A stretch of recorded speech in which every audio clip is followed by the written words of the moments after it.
A little bit over a year ago, one of my nieces posted something on Facebook about pollution in our oceans that was harming sea life.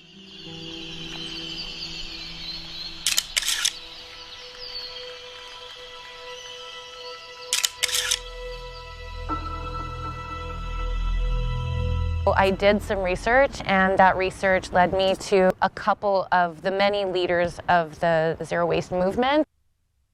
I got involved, I think, just by taking on one little habit. I got that under my belt. I went on to what's the next thing I can do and what's the next thing, and from there.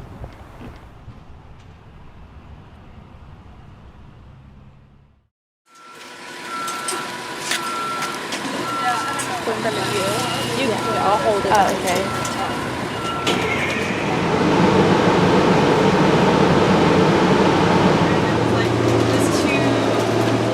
My name is Tamar Christensen, and I've been trying for zero waste lifestyle for a little over a year.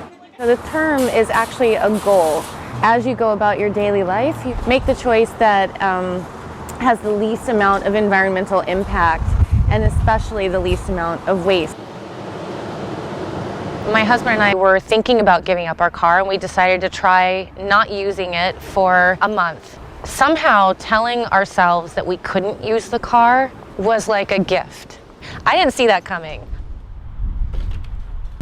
Every time you start your engine, you are contributing to climate change. So anytime you have the opportunity to take public transit, it's going to reduce your carbon footprint. This is my little grocery kit, and we have reusable grocery bags and produce bags in here. We wash them and then just throw them right back into the grocery bag.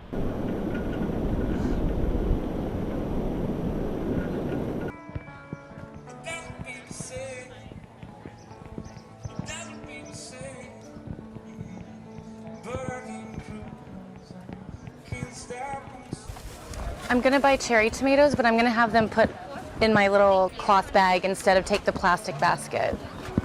Can you take the blue bags? I think they can all go in there. And if I put the tomatoes in my own bag, will you reuse the basket? Fantastic.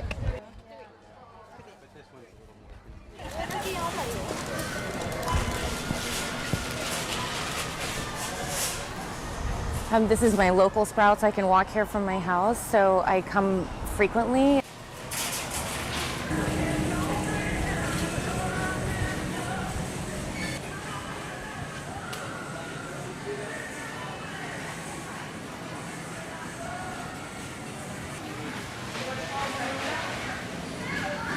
This is something you can almost never get away from in the grocery store. This is plastic, and it'll go in my trash. But it's the reason why I prefer going to the actual farmer's market, because there are no stickers there. But this is a small price to pay. I can still avoid something like this and buy my potatoes loose. But if I have to come to the grocery, this is something that I have to contend with. So for this one, I use a plastic bag because it's really what Sprouts wants you to use. But what I do to keep my plastic disposal down is I rinse it out, dry it, and then I use it again the next time. So this one I've had for over a year, and I just keep using it.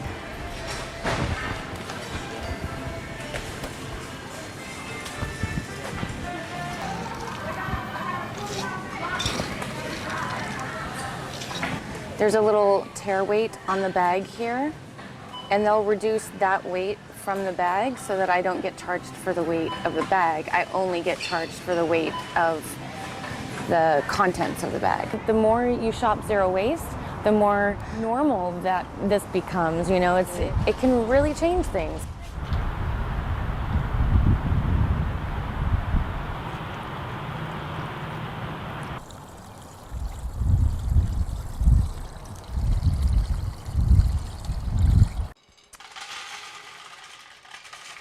I don't have to remember to go to the grocery store to buy peanut butter anymore. If I run out, I just go into my pantry, take out some peanuts, and make some peanut butter. first time I made peanut butter. It sounds so ridiculous now because it's the simplest. It's so simple. It really is. But I felt triumphant, and I have never felt more like a rebel than when I've been making my own almond milk and coconut milk and peanut butter, because it's like, you know, you're really sticking it to the man. There goes corporate America right out the window, you know.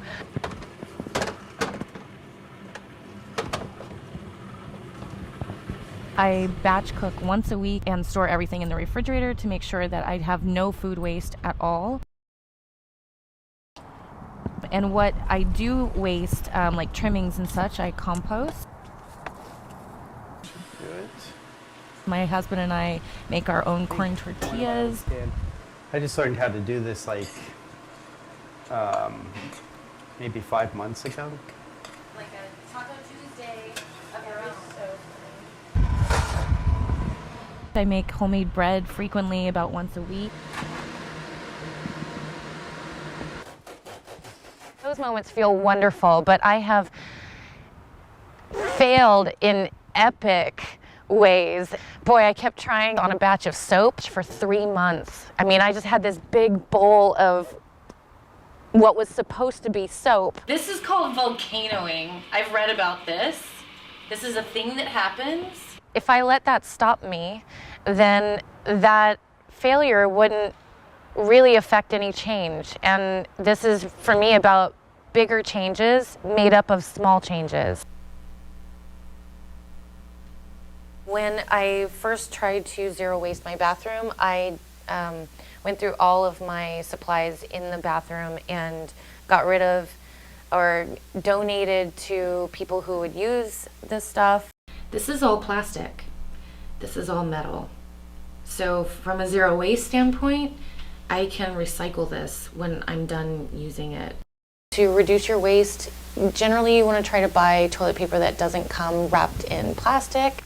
I really love Who Gives a Crap. I mean, I think this toilet paper is good for so many reasons. First of all, it's made from bamboo, which is a good renewable resource.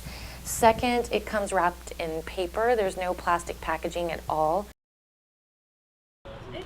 I belong to an online Los Angeles zero waste Facebook community, and they've been incredibly supportive through my process, my journey in becoming more zero waste.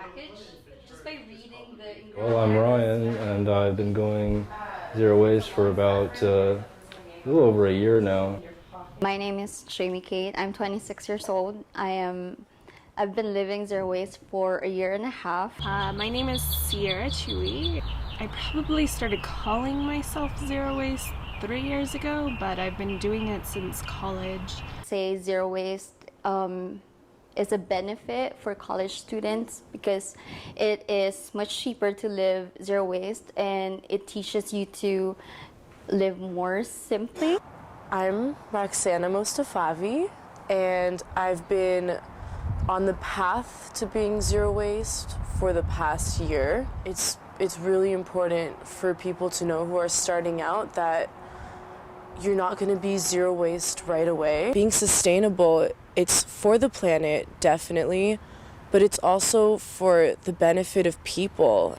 I'm a parent, so that's kind of my involvement in zero waste, to really go deep. I actually went to Colorado, and I'm going to be taking my children to Colorado this year. It's like so beautiful, it's so green, it's so lush. I don't know how much longer before that's completely polluted, like our oceans are polluted. Big movements are made up of individual people. Together, you can change the world. If I believe I'm helpless, then that's the only thing that makes me helpless.